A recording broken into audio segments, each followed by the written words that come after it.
Hi, my name's Julia Banks, and I've written a book, Power Play: Breaking Through Bias, Barriers and Boys Clubs. In 2018, I made a speech in what became known as my resignation speech. I resigned from the Liberal Party to become an independent MP. When I first announced that I wasn't going to recontest the next election, I'd had no intention to resign from the Liberal Party, but after 3 months under Morrison's leadership, which was the most gut-wrenching period of my career, I felt that this was the best outcome and the best decision I could make. The speech went viral, and I had no idea when I made the speech or in the build-up to the speech that it would appear on the front page, I'm told, of every mainstream media daily newspaper across the nation. And I never really went back to watch the speech. I just knew it had caused this incredible reaction. But I could never go back and look at that speech, partly because I felt like I had no time, but I knew that that's what the reaction was about. So that's what I'm going to do now, and look back at this speech. Speaker, equal representation of men and women in this Parliament is an urgent imperative which will create a culture change. There's the blinkered rejection of... I remember feeling so focused and so determined to get all the words out. Because I'd been under siege for so long, under that 3 months under Morrison's leadership, where they had tried any which way to silence me. I thought, this is the moment where I have that platform that I'd earned and I was entitled to as an MP in the House of Representatives chamber. And this speech I knew would create a reaction, but I just felt so resolute and determined that I had to get the words out. Across both major parties, the level of regard and respect for women in politics is years behind the business world. There is also... When I said that, I was expressing, my entire time in politics, almost from the get-go. Where I'd come to politics after 25 plus years in the corporate and business world. And notwithstanding my experience and the level I'd reached in the corporate world, it was just a complete lack of regard, if not envy or disrespect or being dismissive of all of that background and all those years of a corporate and legal career. It was quite extraordinary to me, but it was quite relentless. It was a continued theme by a number of people certainly within the party and across the body politic.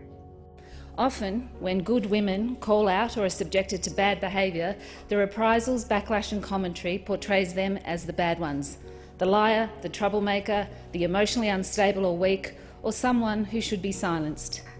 I can see myself there. I know I can remember exactly how I felt at that moment when I said that, because in that 3 months, during that 3 months under Morrison's leadership, I had been portrayed as and taken through what I call the sexist spectrum.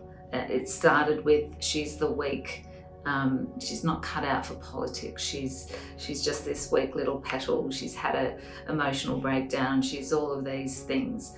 But then when I went back to Parliament in that 3 months and continued speaking out, and I spoke out in support of the quota system, I spoke out for gender equality, for an integrity commission, and for the refugees, for the release of the children in Nauru, particularly at that time. And I remember at every step of the way under his leadership, there were attempts to silence me. And I was saying, you tried to silence me, you tried to portray me in this way.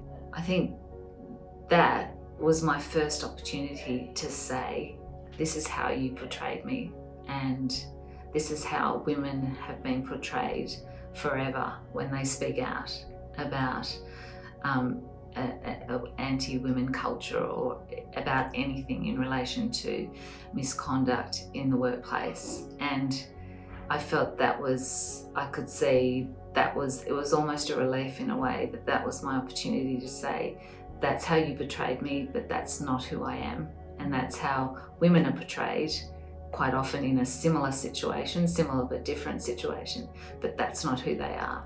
Australian women are strong and resilient. It's really important to me that women feel confident and comfortable in themselves, that they don't allow the gender stereotype or a narrative about them, which maybe in any context in the workplace, that they don't let that define them, that they're comfortable that what defines them is who they are.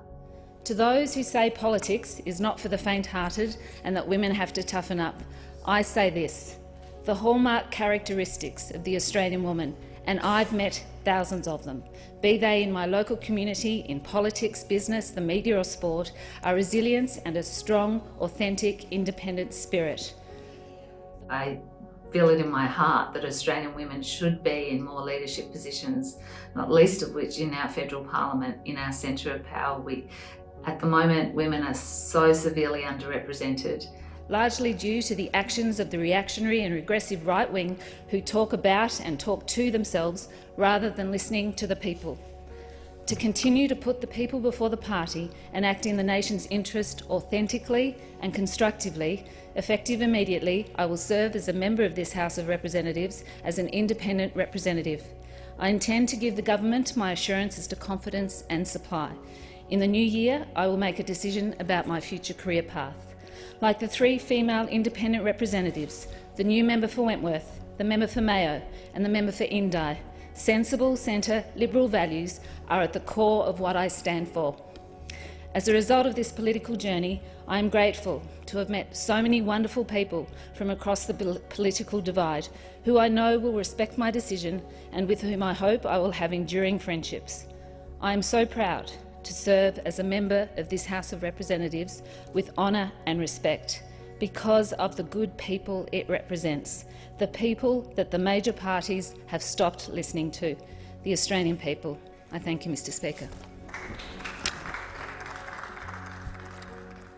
In terms of a reaction, I received what I expected and some. It was quite a brutal backlash that I experienced, and I can tell in that speech that I knew I was expecting that.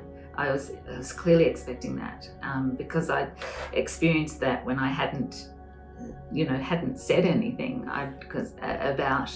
about the values of the party changing. So I expected backlash, but it reached acute toxic levels. But nonetheless, once I made the decision to become an independent, which was a couple of weeks before I made that speech, I was so resolute because I knew it was the right thing to do. I just thought, my instincts told me that was the only alternative, the best alternative for me to stay true to myself.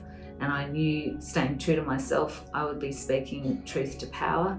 And part of me felt fearful about that in terms of the backlash, but I knew that what would hold me in good stead was the fact that it was the truth. It was just the truth. My singular goal and aim from this book is that I hope there is something that speaks to women in the workplace, in any sector in the workplace, in terms of navigating through any sort of bias or barriers or discrimination. Because when I made that speech, in the aftermath of that speech, the groundswell of support and encouragement I got from women and men across the country was extraordinary. And so I wanted to be able to capture that so that women and men could take something out of my book to help them in their leadership journey.